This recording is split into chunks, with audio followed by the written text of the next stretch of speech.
pero lo que a mí más me llama la atención es que dices que hubo mucha filtración de la Fiscalía General de la República. Todo lo que iba a suceder, si había algún tipo de cateo, alguna información relevante, se las hacían llegar a ellos.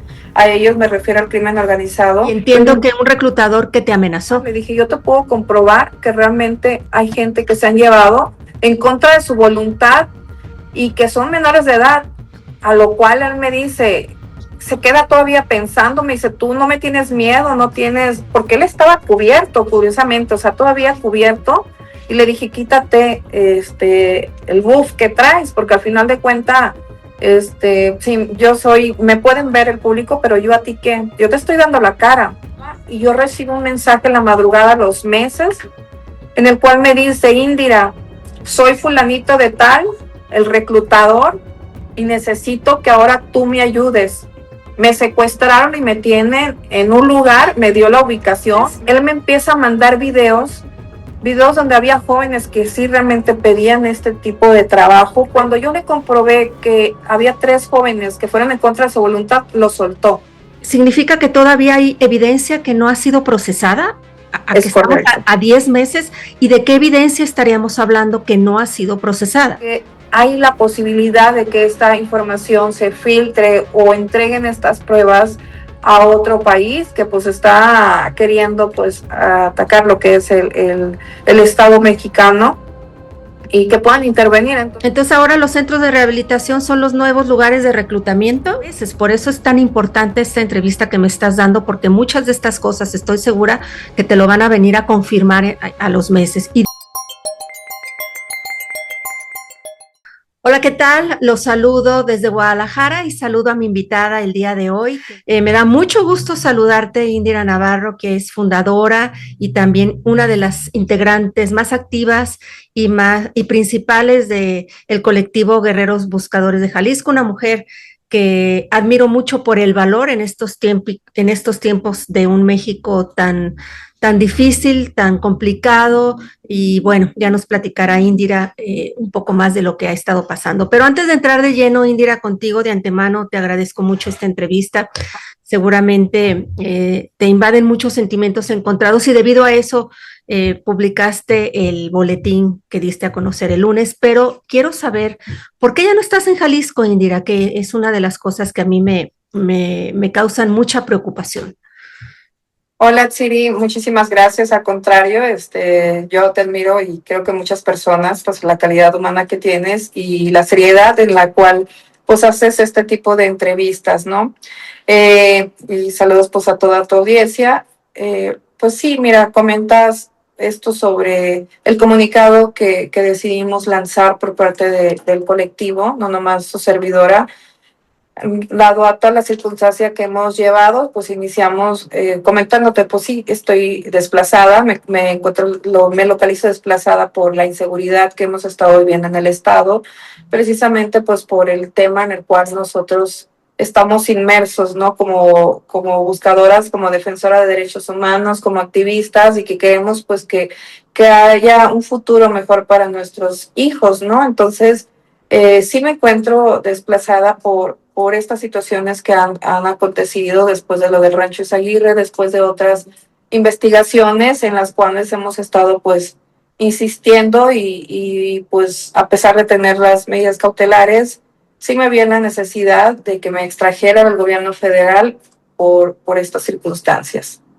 Para quienes no te ubican, que se me hace eso un poco complicado porque vaya que te conocen a nivel nacional e internacional, pero bueno, voy a dar un brevísimo contexto para poder entrar de lleno a esta entrevista. Tu colectivo fue el que descubrió el pasado 5 de marzo del 2025 el rancho Izaguirre del municipio de Teuchitlán, muy cerca de la zona metropolitana de Guadalajara, escasos 30 minutos, que se dijo presuntamente un lugar de exterminio, presuntamente un lugar donde se entrenaba gente para el crimen organizado, donde reclutaban jóvenes y se los llevaban ahí. Tu colectivo, bueno, pues hizo historia. Cada colectivo en México hace historia de una forma diferente, pero tu colectivo creo que visibilizó el problema del reclutamiento. Tú este lunes subiste a redes sociales y compartiste con varios periodistas en un chat que tenemos contigo un comunicado y unas fotos del Rancho Izaguirre. Hablas de filtración de la Fiscalía General de la República. Sí, es correcto. Ustedes conocen nuestra forma de trabajar, nuestra trayectoria, y nosotros no hablamos si no hay pruebas pues de por medio, ¿no? Que estos fuimos consiguiendo, fuimos en un momento pues mesurados precisamente para no hacer esto grande, pero hay un momento en que pues dices, oye, ¿en quién vas a confiar si a quien le estás dando la información se está filtrando? Esto está más que claro con personas víctimas directas, testigos que testificaron ante un juez federal y que saben de antemano, estando algunas personas en comunicación, de dónde venía esta filtración. Personal que trabajaba ahí era que a veces daba el pitazo cuando se iba a ver un cateo, que pues pintaba para algo grande, algo bueno, y curiosamente esta gente pues no estaba. Entonces estamos hablando de filtración de información antes de hacer algo pues por parte de las autoridades, que algunas estaban en la mejor disposición, pero había otras que filtraba y que al final de cuentas ha habido, esto no son rumores, ha habido algunas denuncias, se ha habido algunas investigaciones precisamente por esto. A la salida del fiscal Gersmanero creo que salió y detonó. Entonces no somos las únicas personas que decimos esto. Hay personas pues en la región, en la regional de FGR, que pues trabaja también en contubernio con el Estado. Indira, yo sé que parte de lo que se trató de hacer, de llevar a estas personas, estos presuntos culpables ante la justicia, lo que más ayudó fue la presencia de testigos, testigos que se acercaron a las autoridades, pero es algo de lo que tú mencionas en el boletín, que muchos testigos están fuera del país y otros pudieran, algunos presuntos pudieran incluso salir por las apelaciones. Primero me gustaría enfocarme en los testigos. Entiendo que 6 testigos sí declararon y otros más no lo hicieron y a diferencia de los que sí declararon, salieron de México. ¿Por qué, Indira? Es correcto. Se presentaron pues algunos testigos que fueron pues fundamentales para explicar lo que realmente estaba pasando en el rancho Izaguirre y cómo era todo el tejimaneje que llevaban estas partes del crimen organizado. Y fue fundamental porque ellos dijeron como víctimas todo lo que vivieron y todo lo que realmente hicieron en el rancho Izaguirre, ¿no? Estuvieron bajo el resguardo de FGR porque también hubo algunas personas que dentro de los cateos fueron rescatados. Al momento de ser rescatados, pues obviamente había también detenidos, bastantes detenidos, pues son 20, pero ellos testificaron ante un juez federal, que por supuesto pues fue algo muy valioso. Posteriormente hubo unos testigos que ellos estaban en la mejor disposición de hablar, de testificar, pero eran ya información muy delicada todavía, a pesar de todo lo que vivieron en Rancho Izaguirre y todo lo que envolvía este tema de reclutamiento. Ellos hablaban de los vínculos, de esta filtración de información, hablaban de puntos estratégicos y personas que ¿dónde estaban, no? ¿Dónde estaban esas personas? Fueron ignorados por la persona que teníamos en ese tiempo el canal de comunicación con FEIDEF, que nosotros estábamos trabajando genial de verdad con la anterior fiscal porque teníamos acceso directo a la carpeta. Yo sé lo que hay en esa carpeta. Trabajaban todos esos cateos, todas esas judicializaciones que se hicieron, que estaba pues en este caso el presidente municipal, pero faltaban funcionarios por judicializar, lo cual había elementos suficientes para que esto pudiera ser posible. Al ingresar estos testigos clave, los cuales menciono y que decidieron irse del país al no ser escuchados por el Estado, que esto es un tema pues delicado, porque hay la posibilidad de que esta información se filtre o entreguen estas pruebas a otro país que pues está queriendo pues atacar lo que es el Estado mexicano y que puedan intervenir. Entonces, Esto se hizo saber y fueron ignorados. Entonces, imagínate si aquí con las personas que las que tenemos la confianza no nos están dando ese apoyo, no están brindando, no están siendo escuchados, ¿qué va a pasar? Pues la gente decide irse, decide después ya no hablar, pierden la confianza, que esto es lo que está sucediendo. Indira, ¿cuál era la posición o qué era lo que hacían estos testigos en el rancho Izaguirre? ¿Cuál era su función? Mira, había algunos testigos que pues estuvieron obviamente, recibían órdenes. Esta era víctima, voy a nada más platicar un poco de uno, que era víctima directa, que fue en contra de su voluntad. Él nunca tuvo acceso a un arma porque tenía miedo, ¿no? Que se revirtiera la situación. Esta persona fue testigo presencial de todas las atrocidades que vieron en el rancho. Hay más testigos. Estoy platicando uno en especial para no indagar y no entorpecer en el tema pues jurídico, pero hubo de los que señalaron al presidente municipal que entraba, salía, creo que ustedes lo documentaron pues en estas audiencias. Y aparte, lo que realmente estos asesinatos sistemáticos que se llevaban a cabo, el quemarlos, el seccionarlos y torturarlos y obligarlos a comer pues su propia carne, que entre otras cosas más atroces, inhumanas, pasaron en el rancho, imagínate, y ellos fueron testigos de todo esto. En el comunicado, Indira, hablas de un abandono institucional, incluso ustedes subieron fotografías con el sellos de agua, fotos del rancho Izaguirre, supongo que fueron tomadas recientemente, y hablan de un abandono. Esto genera muchas preguntas, Indira. ¿Significa que todavía hay evidencia que no ha sido procesada? A que Es estamos correcto. a 10 meses, ¿y de qué evidencia estaríamos hablando que no ha sido procesada? Es correcto. No tiene caso que esté resguardado por la parte de afuera, porque nosotros siempre que vamos a hablar tenemos las pruebas o documentamos pruebas y esperamos su tiempo prudente. Se volaba el dron de vez en cuando, ocasionalmente.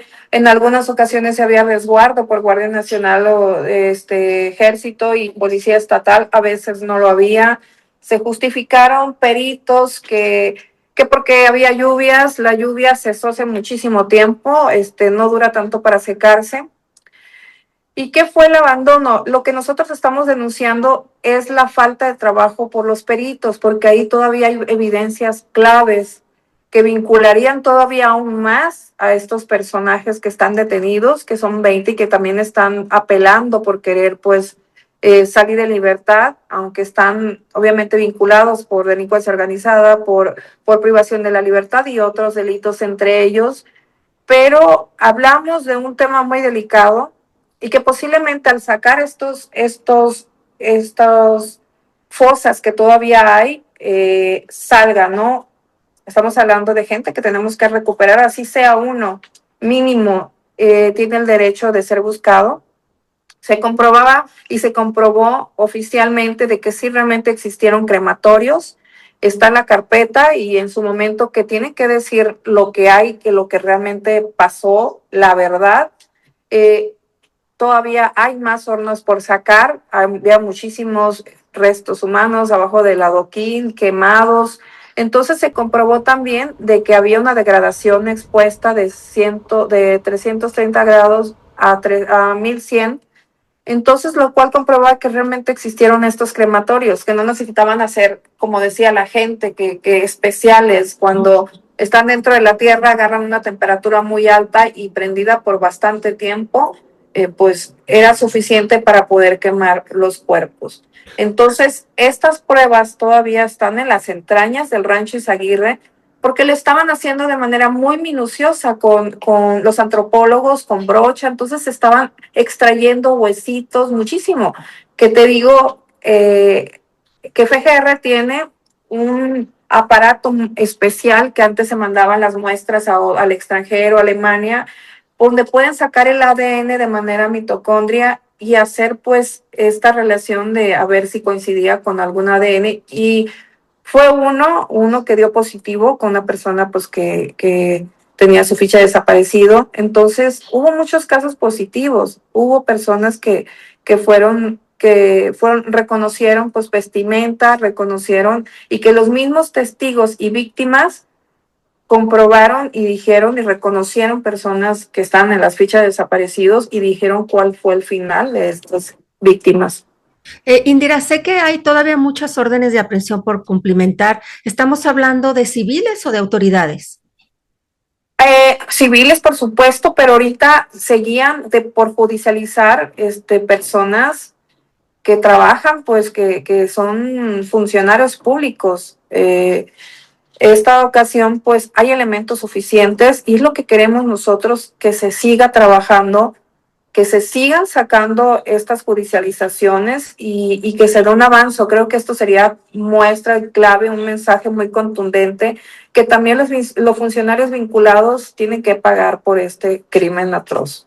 Indira, tú hiciste visible el problema del reclutamiento. Yo recuerdo una entrevista que te hice en noviembre o diciembre del 2024 24. y me hablabas del reclutamiento. Yo me quedé verdaderamente de que sí te lo creí, pero no lo podía asimilar. Tú ya hablabas de la forma de operar que nos dimos cuenta a los meses. Tú hablaste desde entonces que los reclutaban en centrales camioneras, sobre todo en la central camionera de Tlaquepaque. Hoy ya sabemos que pusieron, porque las autoridades ya lo han reconocido, cámaras para evitar, pero más sin embargo han reconocido las propias autoridades de Jalisco que el reclutamiento forzado sigue a la alza. ¿Y qué se logró con el descubrimiento del rancho Izaguirre? Visibilizar, porque entiendo que el reclutamiento no se terminó o no se ha Es terminado correcto. y cada vez reclutan a gente más joven. Te lo pregunto porque tú tienes información de primera mano como integrante de colectivo. Sí, mira, sí recuerdo que fue en julio del 2024 que precisamente en ese tiempo tuvimos un roce con el anterior gobernador, en el cual él decía que esto era mentira, que esto no estaba pasando, que ellos iban por su propia voluntad y que no era verdad, a lo cual nosotros esa ocasión nos enfrentamos también a este tipo de omisiones por parte de él y que quería minimizar porque no hubo acciones inmediatas para poder prevenir lo que es el reclutamiento, porque en primer lugar lo estaban negando. Nosotros comprobamos de que realmente esto estaba existiendo y que no solamente era del estado de Jalisco, porque a los medios de comunicación también estaban siendo, yo creo, amedrentados por parte del anterior gobierno, y que no sacaran estas notas, que no hicieran amarillismo, cuando nosotros lo comprobamos después con investigaciones y comprobando que había más de 60 fichas en esos días de gente que venía o que iba de otras partes de la República y que el epicentro era Jalisco. No, incluso tú me decías que los tenían en cerros y yo decía, ¿cómo en cerros? Y incluso en esa entrevista me diste todo lo que después se sabría a los meses. Por eso es tan importante esta entrevista que me estás dando, porque muchas de estas cosas estoy segura que te lo van a venir a confirmar a los meses. Y de ahí Así es. es mi siguiente pregunta. Después de esto que seguíamos nosotros indagando y que comprobamos que el epicentro era Jalisco y que realmente estaban llegando jóvenes a las centrales de autobuses a ser reclutados, pero no sabíamos realmente a qué lugar iban. Sabíamos que los llevaban como carne de cañón al cerro, pero hubo una situación en la cual tuvimos acceso a un reclutador. Y entiendo que un reclutador que te amenazó de muerte. ¿Qué te dijo? Correcto. ¿Dónde te interceptó? ¿Cómo te contactó? Nosotros cuando aventamos estas comunicado también, y que sabe pues que es de información fidedigna, que nunca hablamos y no tenemos las pruebas. Después de esta investigación se aventó un documental por un medio nacional. ¿Y qué fue la sorpresa? Que recibo yo amenaza por esta persona, me hace una videollamada, yo se la acepto porque pues no me considero una persona cobarde, no te voy a decir que soy valiente, pero al final de cuentas mi rostro pues lo conocen, y no iba a mostrar el miedo, ¿no? Me amenaza diciendo que baje todo eso, que me deje de cosas, a lo cual yo le dije, pero ¿por qué? Si esto realmente está sucediendo. Ustedes están llevando gente y que también hay gente en contra de su voluntad. Él me dice, no, Ay, yo trabajo con gente que viene y pide trabajo y te lo puedo comprobar. Le dije, yo te puedo comprobar que realmente hay gente que se han llevado en contra de su voluntad y que son menores de edad, a lo cual él me dice, se queda todavía pensando, me dice, tú no me tienes miedo, no tienes, porque él estaba cubierto, curiosamente, o sea, todavía cubierto, y le dije, quítate el buff que traes, porque al final de cuentas, sí, yo soy, me pueden ver el público, pero yo a ti qué, yo te estoy dando la cara, yo te estoy dando la cara. Él obviamente hablaba con palabras antisonantes, faltas de respeto, pero pues yo no bajé la guardia. Entonces él me empieza a mandar videos donde había jóvenes que sí realmente pedían este tipo de trabajo, pero al final de cuentas ellos no saben a lo que realmente van. Ellos piensan, pensando en tener una vida mejor, lujos, no sé, lo que se ven en los corridos, en la televisión. Ellos no saben que van a ser carne de cañón, por eso le dicen los pollitos amarillos y que al final de cuentas si tú eres débil y no pasas esas pruebas que ellos tienen, pues te matan. ¿Y Él me qué hizo pasó con llegar, este reclutador, Indira? él, él me hizo llegar una serie de videos. Cuando yo le comprobé que había 3 jóvenes que fueron en contra de su voluntad, lo soltó. Lo soltó, que yo tampoco no lo podía creer porque me dijo, soy hombre de palabra y te lo voy a decir. Estos muchachos lo soltaron, los recuperamos nosotros como colectivo, nosotros como defensora de derechos humanos. Pasa el tiempo y él a veces mandaba que esta información la tenía también Fiscalía, se le hizo llegar. Fiscalía tenía esta información. Pasa el tiempo y curiosamente las cosas se voltean. Este reclutador fue también, pues, al final de cuentas todos no terminan bien. Fue secuestrado por, por el mismo cártel por el cual él trabajaba y yo recibo un mensaje en la madrugada a los meses en el cual me dice, Indira, soy fulanito de tal, el reclutador, y necesito que ahora tú me ayudes. Me secuestraron y me tienen en un lugar, me dio la ubicación, me dio lugar, pero lo que a mí me llama la atención es que me dice, pero aquí hay mucha más gente conmigo que está privada de su libertad y que están desaparecidos, o sea, con ficha desaparecido. Esto fue a mí lo que me alarmó. Al final de cuentas, no deja de ser humano, pero dije, bueno, va a pagar lo que él en su momento hizo. Pero al decir que había más gente con él, fue lo que yo inmediatamente di aviso a Fiscalía. ¿Te dijo dónde Nos estaba? Me dijo dónde estaba, era un centro de rehabilitación, que también es algo que, ojo, es pieza clave, que ahorita lo que está funcionando, ya están trabajando, están interviniendo estos centros de rehabilitación.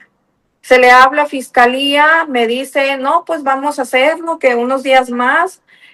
Yo no me quedé de brazos cruzados, intervino Guardia Nacional, pero ya era demasiado tarde. Esto, volaron un dron, había gente, estaban limpiando sangre, pero obviamente no era elemento suficiente como para proceder legalmente, ¿verdad? Me dice, si Sí. había algo, alguien les dio el pitazo y lo sacaron o acabaron con ellos. Se filtró la información de Fiscalía. Ellos mismos dieron la información y yo lo podía comprobar. Después tuve una plática con la fiscal, le comenté esta ¿Con qué situación, fiscal? con la fiscal del estado. Le comenté esta situación, obviamente pues tomó cartas en el asunto en el momento, pero ahorita se está trabajando con este tipo de centros. Entonces, Entonces ahora los centros de rehabilitación son los nuevos lugares de reclutamiento. ahorita están funcionando, ahorita siguen reclutando jóvenes, siguen trabajando el mismo modus operandi, se van ahora a lo que son el macrobús, el tren ligero, los citan por allá en Zapopan y se los llevan, ¿no? Siguen habiendo ofertas falsas de trabajo, sigue ya levantando gente que ni siquiera pide el trabajo, se los llevan. Estamos hablando de jóvenes, de niños de 13, 14, 15 años, pero últimamente se está viendo esto. Si te das cuenta, hay gente que ha estado siendo reclutada en los centros de rehabilitación. Indira, estas declaraciones tuyas son fuertes. Eh, ¿No tienes miedo? Mira, Siri, yo creo que el miedo se pierde en el momento que pierdes algo que amas, en este caso familiar, y que creo que Hay alguien que tiene decirlo, hay que. que visibilizarlo, tu hermano de Es Sonora correcto. hace 10 años. Son 10 años en el cual la lucha sigue y que la Fiscalía de Sonora no ha hecho absolutamente nada, ni siquiera una búsqueda. Se han violado los derechos de las personas que no pueden alzar la voz. Y yo creo que hay alguien que tiene que hacerlo, ¿no? Por la memoria de ellos, por la memoria de las que nos faltan y por el futuro de nuestros hijos, que tiene que haber un cambio. Yo creo que ahora como sociedad, como activistas, tenemos que unirnos y alzar la voz, porque en el estado de Jalisco hay muchas omisiones, no ha cesado el reclutamiento, no han hecho absolutamente nada, pero sí tienen para invertir en todo lo que sea para lo que viene, que es el mundial, y tratar de maquillar todo lo bonito, pero necesitamos también trabajar lo que es la prevención y la seguridad, porque ahorita, gracias a eso, pues yo me encuentro fuera del estado, ¿no? Por esa inseguridad, por esto que está pasando, por querer visibilizar y que no nos vamos a cansar de alzar la voz y no nos vamos a callar, porque como decimos en el comunicado, callar ya no es opción. Indira, ya de lo último, se ha dicho mucho por redes, por medios de comunicación, el reclutamiento es una realidad. ¿A qué atribuyes que hay jóvenes todavía que siguen llegando a la central camionera sin saber que están reclutando y que se les ve en sus ojos que te están hablando con la verdad, que creían en esos salarios de 5,000, 6,000 pesos semanales? A Así veces es. en algunos anuncios dicen 3,000 pesos diarios. Esta sería mi penúltima reflexión. ¿A qué atribuyes tú que el mensaje no ha llegado a cada rincón del país? Porque realmente no se han dado la tarea de trabajar en ello, porque no se han dado la tarea los gobernantes de realmente combatir esta situación. Como te digo, hay inversiones para todo lo que puedas imaginar, pero menos para el tema relevante con el cual es conocido el estado de Jalisco, lamentablemente un lugar tan bonito, pero también es conocido por la fosa más grande del país y no hacen nada, han caído en una zona de confort que las víctimas son las que tienen que salir a buscar. Las víctimas son las que le están haciendo el trabajo, si ni siquiera una botella de agua que les dé el gobierno.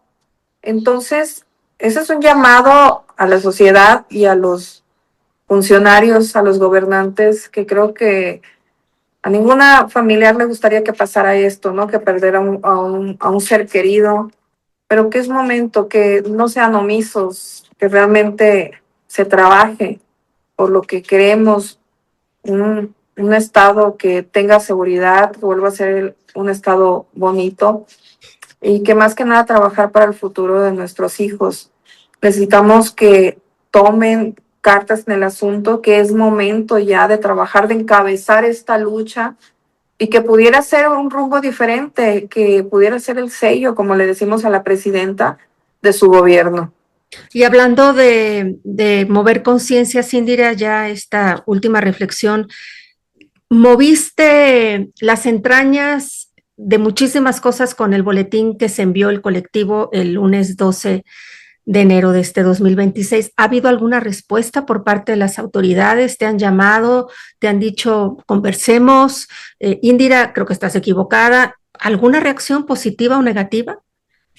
Sí, hoy precisamente hubo ya comunicación, siempre la hemos tenido con el gobierno federal, con Segov. Hemos tenido pues el apoyo, se tuvo una conversación para posteriormente poder tener esta apertura directa con la fiscal general de la República y que sepa la realidad, o sea, que está viviendo, que no pida una ficha informativa, que realmente se asome a ver lo que estamos viviendo y que está pasando, en este caso el Rancho Izaguirre, todo lo que falta por procesar, las negligencias que hubo. Y también por parte del gobernador que hizo hincapié ahí en las entrevistas, ya escuché también, no es nada más su servidora, esta lucha es por todas las víctimas, por todos los colectivos que hemos pasado por estas situaciones y que se agradece, pero yo creo, dice el dicho, el juez por su casa empieza, y creo que debería pues dar más bien que haya acciones y que se vea esto de la prevención y que se está combatiendo, como dice, de manera continua y evitar que siga pasando esto. Muchas gracias, Indira. Te agradezco la entrevista, te felicito. Gracias a ustedes. Y a todos los integrantes de todos los colectivos de México que están haciendo una labor que, como tú me dijiste en una entrevista reciente, que no les corresponde y que se están arriesgando. Te felicito a ti nuevamente y a todos los que luchan para que no haya más desaparecidos. No sé dónde estás, pero sé que estás bien y sé que te cuidan. Me refiero que te cuida la gente que te quiere, la gente que sabe el trabajo que estás haciendo y lamentablemente pues has tenido que salir de Jalisco y te deseo verdaderamente que a ti y a todos los colectivos en el país los escuchen y este México cambie y que verdaderamente sea un antes y un después México tras el descubrimiento del Rancho Izaguirre. Muchísimas gracias, India. Gracias a ti, gracias por tu espacio, a toda tu audiencia y pues un fuerte abrazo, Siri.